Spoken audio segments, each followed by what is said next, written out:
Hi everyone, మీకు ఇప్పుడు విజయ్ దేవరకొండ దోశ చూపిస్తాను, చూడండి. ఫ్యామిలీ మ్యాన్ మూవీలో చూపిస్తాడు Vijay Devarakonda. Middle class family వాళ్ళ దోశ అని చెప్పి 3 చొక్కలు వేసి పల్చగా అదనమాట. అలాగా చూడండి. ఇది ఆల్రెడీ వేసింది.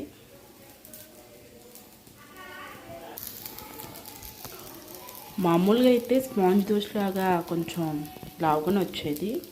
ఈ పిండిలో ఏంటంటే కొంచెం తేడా, ఇందులో రవ్వ ఏదో కలిపిందన్నమాట మమ్మీ. జొన్న రవ్వ ఏదో కలిపింది. సో దానివల్ల కొంచెం పల్చగా వస్తుంది. నార్మల్గా అయితే కొంచెం ఇదిగానే వస్తుంది.